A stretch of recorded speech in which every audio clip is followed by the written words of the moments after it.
Hello, hello. This is Carissa and Tom on Tentacles, the podcast from Crown and Reach. We are feeling our way through the murky waters of strategy and operations in an uncertain world. And at the moment, we're feeling our way through the murky waters of the annual downtime where we rethink our whole strategy. In other words, the January existential crisis. Panic. Where we think, we must change absolutely everything. And then we talk ourselves back from the ledge and we make some more reasonable, smaller change plans instead. Which I think links nicely to the topic that we wanted to talk about today, which will lead up now. It's called the Sinclair Effect, or I'm calling it that. And I think I'm the first to call it that, but it's based on a quote that you might have seen before. It's a classic from a chap called Upton Sinclair. Not Upton Sinclair, Upton Sinclair. So not a normal name, is it, Upton? I mean, I like it. Maybe I think it's due a renaissance. Yeah, I think maybe we'll get a cat and call it Upton. Like that. But yeah, so he is famous for saying it is difficult to get a man to understand something when his salary depends on his not understanding it. Yeah, I've seen that come up in many places because it's very apt. It seems like lots of people seem to butt up against this very problem. They do, but I think that the Sinclair Effect goes deeper than mere salary. I think it goes into even identity. And we have a bit of a story about the world of behaviour change, behavioural science. And but that's just an example of one of many fields, I would say, which can get trapped in its own worldview. And What's the example? What's the example? Oh, well, it's someone we know, a friend of Tentacles. I'm not going to name him because there are people involved and we don't want to go there. But he was invited to join a panel to discuss where behavioural science goes next, or behaviour change, the world of that sort of thing. And he had shared an abstract for what he wanted to bring to the table, which used terms and ideas and concepts from complexity science, stuff that we talk about quite a lot on this podcast. If you go back through the annals, we talk about lots of the concepts.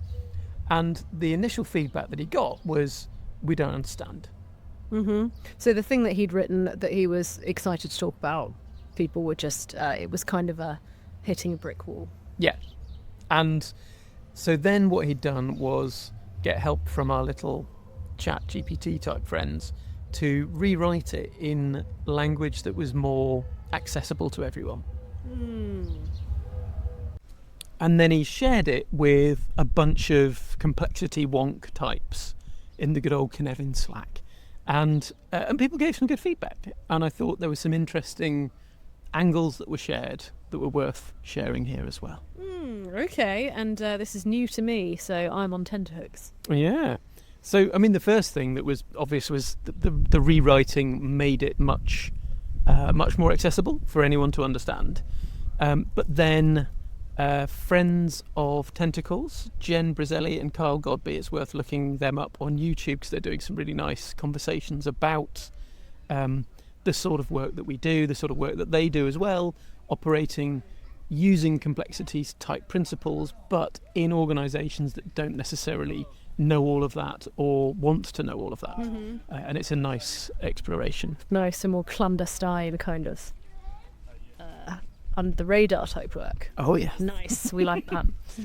And one of the things that Jen pointed out, which immediately connected for me, was actually, even though you've simplified the language and made it more accessible, you're still going to be coming up against the challenge that, the problem that this is going to challenge their fundamental identity in that field. There are certain sort of, I don't know what I think, you get ingrained narratives, don't you, in any field. So it's not just behaviour change, it's everywhere.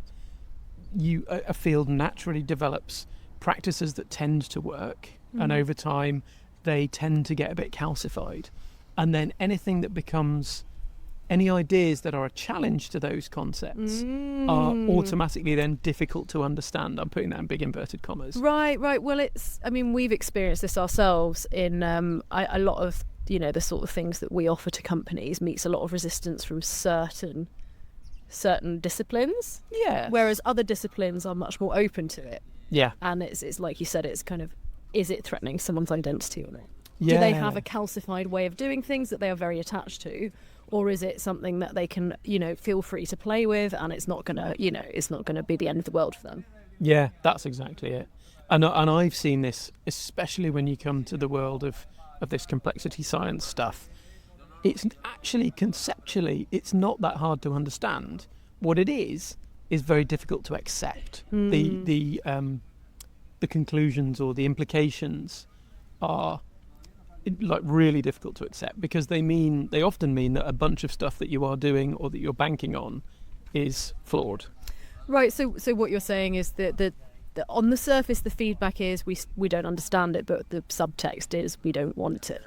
Yeah, we don't want to understand it, because if we did understand it, we would have a crisis. Potentially that, which might be extreme, but I think that's kind of the Sinclair effect. So the question is then, what do you do about that? Because obviously explaining it in more and more clear language just makes it actually more threatening, not less. Even worse. So actually don't do that.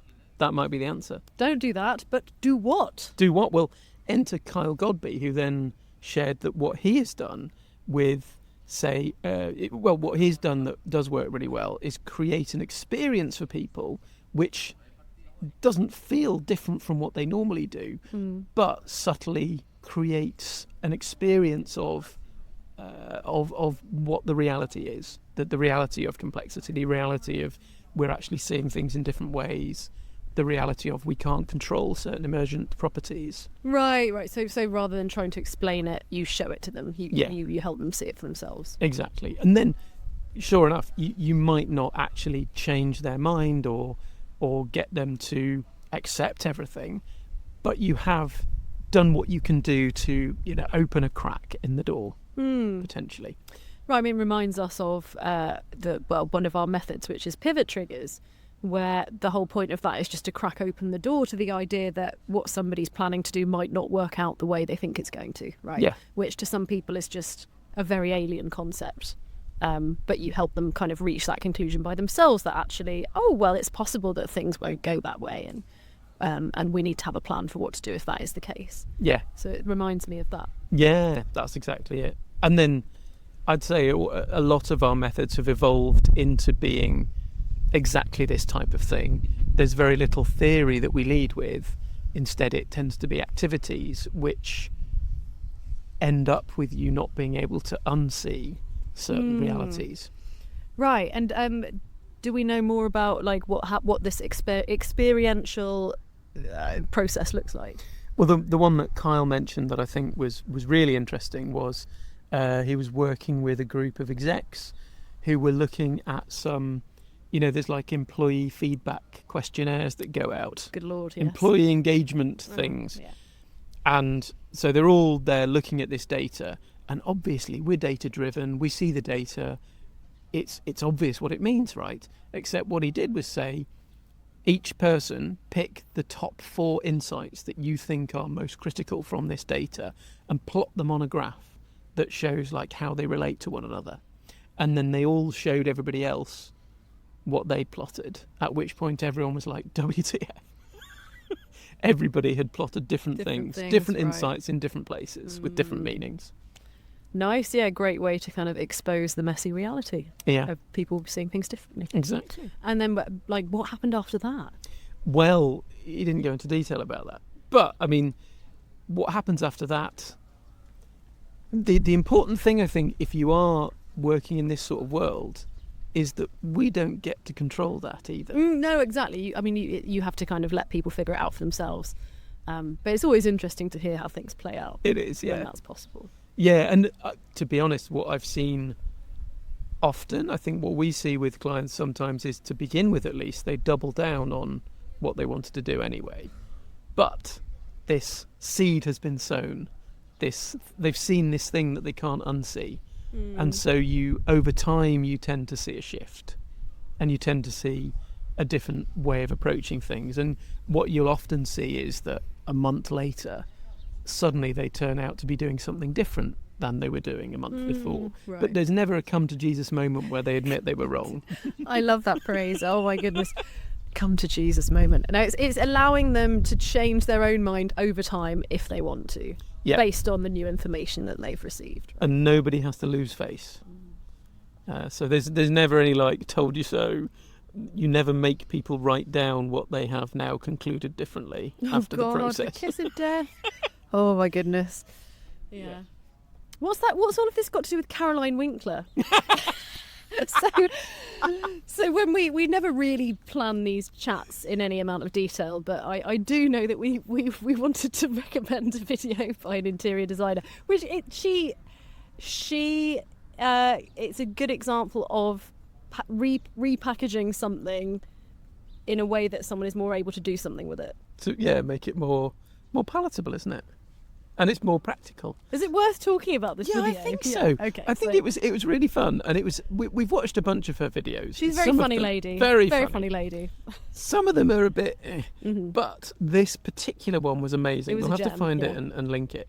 So she's often done things. She's an interior designer. That's the first thing you need to know. She used to be a coder. Yep. She was a failed actress. Oh, nice. Okay. And then she became a front end coder. Got it. And then, I mean, she did have a come to Jesus moment, and she was like, "Fuck this! I'm going to become. What I really want to do is interior design. So I'll start a YouTube channel."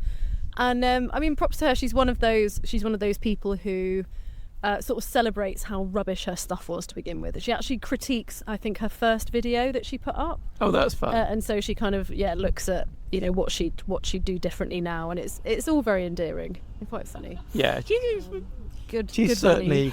I think we tend to agree that actually hanging out with her in person might be a bit of a nightmare, but as a YouTuber, she's great crack. Yeah. She's often done things where her subscribers can send in their problem room that they're struggling with, and it's usually some awful hovel.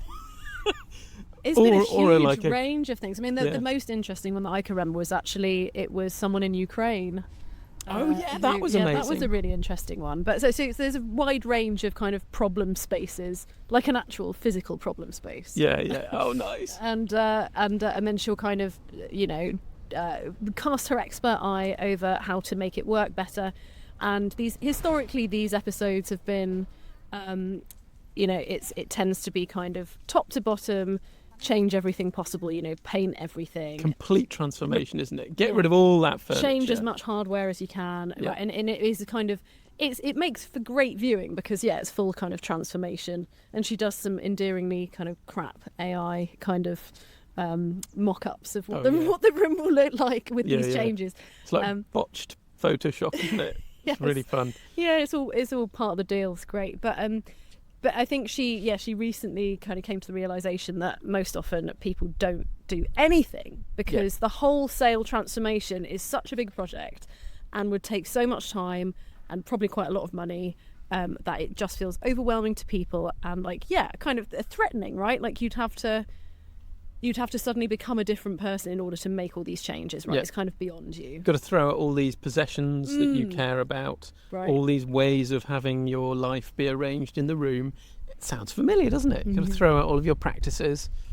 You're not going to do it. So that was really interesting in this video that we'll link. Was she put an enabling constraint on herself, which is she could still make changes. She could still, I think she still encouraged people to throw stuff away or move it around. But she would only give them 3 things to buy. Only 3 purchases. Yeah. So to really kind of scale it down to the few most impactful changes that you could make to make your room work better. Yeah. So it's that kind of most bang for your buck idea, isn't it? And it was fascinating because actually I think that showed her expertise much more than the other videos. Yes. Because the transformation that you can achieve by just changing a couple of things was astonishing. Yeah. Actually. Yeah. So many reasons to treat that as food for thought. It is.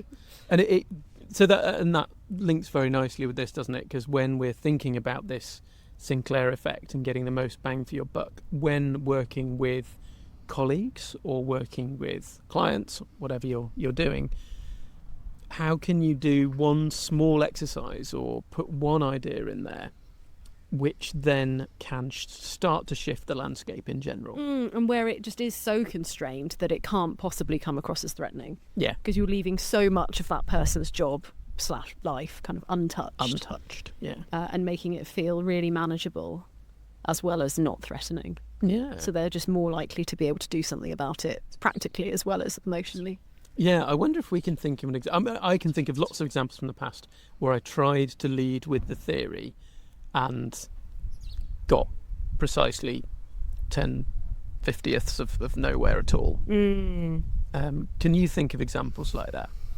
When have you come up against a brick wall? All the time. I think definitely have pitched it wrong on more occasions than I can count. I think it really comes down to knowing who you're talking to, right? Because some people are interested in the theory, and if you skip over that, then they're going to think, oh, what's this Mickey Mouse nonsense, right? Yeah. But Come on, tell me the theory behind it. But that is very much the minority of cases, right? When you're when you're trying to help someone else do something, they don't really care about it's not how the sausage is made. Like they just want the end result, the delicious sausage. The delicious sausage. They'd rather not know how the sausage was made. Thank you very much. Right, and I think actually, I mean, this is just my take. I think sometimes we've overcorrected, and we are so keen to not get bogged down in theory that at the beginning of a workshop, we'll just be like straight into it with not even any kind of setting the scene, and people are like clearly kind of like bewildered. What's going on? So I think there is a happy medium that we are still looking to achieve. Yes. A metaphor I like to think about is plumbers. A group of plumbers might enjoy debating like which is the best wrench and recommending specifics about whatever plumbing equipment is to each other. But as an end customer of plumbing, I don't care about any of that detail. Right, I don't want to know which wrench you're using, but I do want to know that sewage is going to stop coming out of my wall. Yes, please. And what I do need to know from you is a sense that you can handle that you've done it before, that you know the theory of why sewage is coming out of the wall, and just give me enough of an explanation that I can trust you to stop it happening. Right, enough of an explanation, and also all the other kind of signals that are non-verbal, right? Like, do you look like someone I can trust in this particular area? Are those signals there? Have you kind of laid the ground in terms of expectations? Yeah. I remember vividly when in your London flat there was a plumbing issue, and we ended up getting in Pimlico plumbers, weren't they? Pimlico. Pimlico. This is not an endorsement, and it's not paid or anything like that. No. But just the difference. Well, this was the first time there was the problem. Yeah. I found someone on Checkatrade or something, and the fix didn't last, shall we say? Let's say that. And then we were like, okay, right, Pimlico plumbers. Well, they're expensive, aren't they? Okay, let's go with them. They're like the opposite sort of plumber. Yeah. The guy turned up really smart in his boiler suit with the embroidered Pimlico plumbers. Yeah.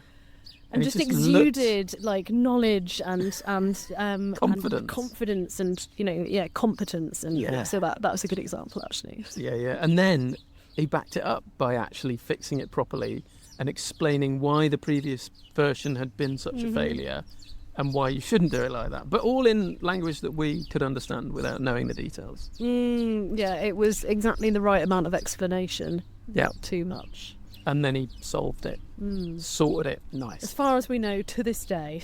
Yeah. We did move out fairly quickly after that. Oh my goodness, that was an interesting. Sorry for bringing back the tragedy. Interesting and the chapter of history. Yes, no, I'm glad we've moved beyond that. But yeah. But yeah, I have. So noticed should we get the same. boiler suits? Is that what you're saying? I definitely want an embroidered boiler suit with an octopus. Oh on it. yes. Though we would look a little bit like the Octonauts, that kids' TV show. So I know it's probably a benefit. Yeah, octopus face paint as well. I am actually really on board with the octopus boiler suits. That's great. But I remember thinking back, something I've said to many people, I've probably said on the podcast before. When I started, it's a real trap when you first learn about a new area. And I got into the whole complexity science area because I got to the point where I was frustrated by the fact that a lot of the stuff that was supposed to work in design, in research and experimentation, in business, it just didn't work. It worked for some people, but it felt like it was just a lottery. And but it was sold to us as a process where you follow it and then you are going to succeed. And yet I saw people doing everything right and failing, and people apparently doing everything wrong and succeeding. So what the hell was going on? And it was when I first came across complexity science, and particularly the ideas from Cynefin, it clicked, and I went, oh, that's why our ontology is wrong. And obviously then I started banding around words like ontology, and I got very excited and wanted to learn all about it. And then I started sharing it with colleagues, and I found the pattern that you described. 98% of people would just look at me with a blank stare. Like, And I don't have time for this. Yeah. Get a life, you strange man. get out of the room. And 2% of people would be super fascinated and want to nerd out about it and do nothing at all with it.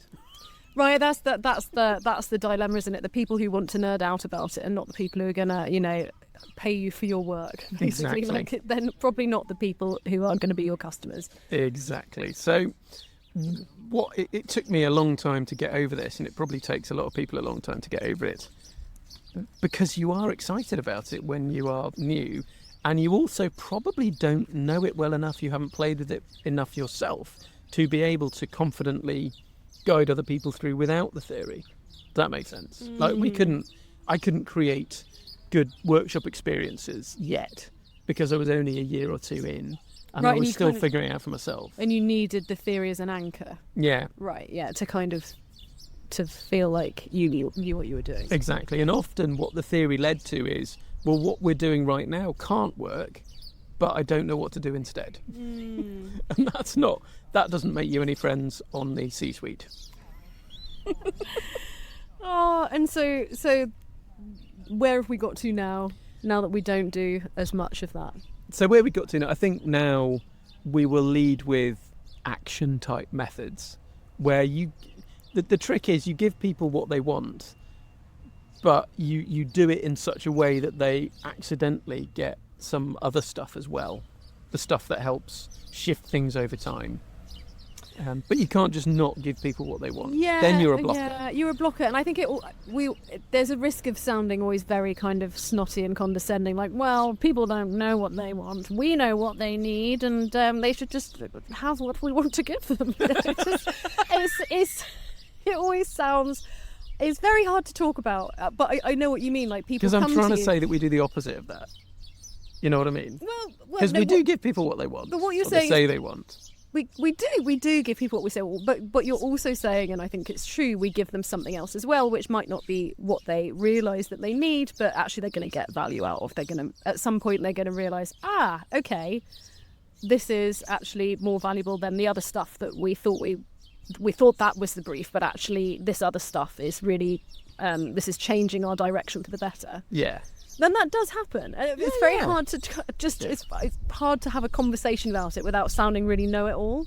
It is, isn't it? We give people what they want, but it's not actually what they need, and we slip in the stuff they need. Right, but here's the thing that I think makes it not know-it-all is we also realise that we don't know what they really need either. We don't know the kind of the outcome, the answers that they need. Yeah. Right. But So we're not trying to incept something, and we're not trying to manipulate them into doing things our way. No, but we're definitely. I think we slip in something that is unexpected, right? So Yes. there's the kind of. It's like you were talking about with Kyle's methods. It's exposing them to some really valuable reality that they maybe are missing right now, and because they're not. Because they're not even thinking about it, they're not able to see it, right? So how can they possibly know that they need that? Yes. But that again, I always feel very conscious of sounding quite,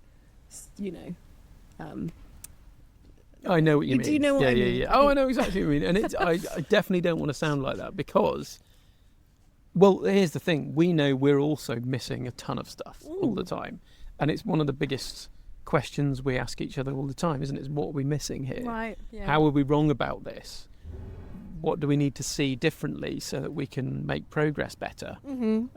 And I think it's probably common to all agencies or consultancies is that ultimately the thing they do for clients that's valuable isn't really the surface level thing the client wants. Like I've seen that talked about umpteen times. Right? Yeah. So it's not unique to us. I think it's just a meta level awkward thing to have to talk about. Yeah, it is. And it is part of the way consulting works, isn't it? That nobody can tell you what the real problem is because the various parts of the system are set up so that it is not possible to do that. Either you're not seeing it, or you see it but you can't say it out loud because the implications would be too unpleasant. Right, yeah, that's another. And the consultant has to join in playing that game as well, which is really hard if you want to be, because we've always been straightforward people. I think we are quite honest, and I have been honest throughout my career, often to a fault, to the point where I would get myself in some trouble. So now I'm able to be a little bit. Line. Oh no, don't no. Oh, okay, I won't. Go I on. won't I did. embarrass you. I once upon a time, when a developer was complaining about things not being consistent, I quoted, "Consistency is the hobgoblin of small minds," Oh my goodness. and that was the kiss of death for my career at that company. Who was the quote originally from? Who were you? I think it was Eleanor Roosevelt, but that might be apocryphal because about 80% of quotes are attributed to Eleanor Roosevelt It's or just Oscar Wilde. so brilliantly offensive, but like not it's not rude, but it's incredibly offensive. Oh, it's so rude. Yeah. But it's it's polite but offensive. Which I think that was Eleanor Roosevelt's stock in trade, wasn't it? Yes. She's perfect at that. Anyway, don't say that. That's my Don't say that. advice number one. I do want it printed on a T-shirt. Can we have that as some merch? Because Crown and Reach merch. what we tend to say these days is consistency is a tool, not a rule. Ah, and we got that from George. We did. Yes. Shout out to George. George.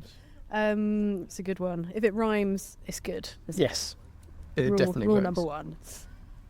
So anyway, yeah, we've kind of wandered off on a tangent. I think it still relates to it, doesn't it?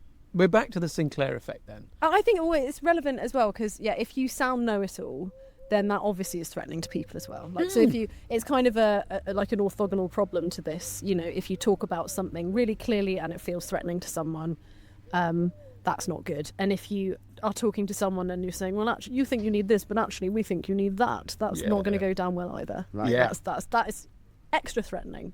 That's it. So don't do that either. Don't do that.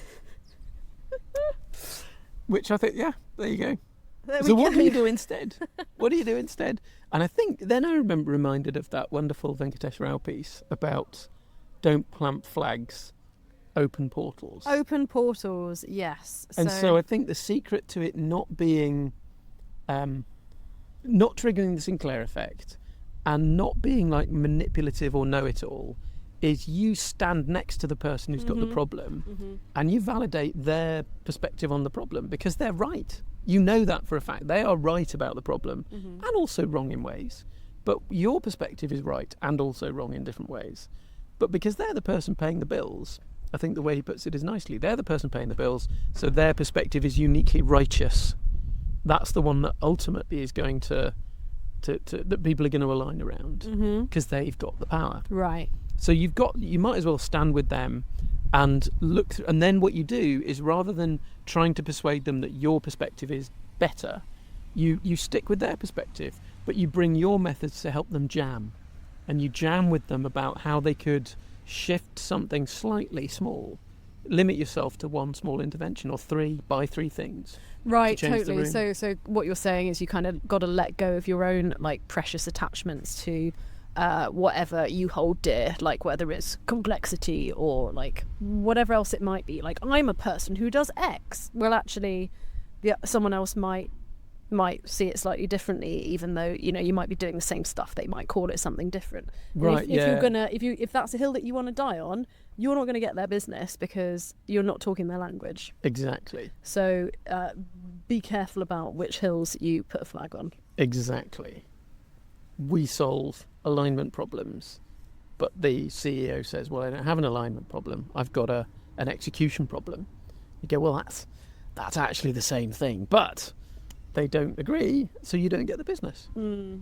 So there's a way, isn't it? And then Swallow your pride. swallow your pride.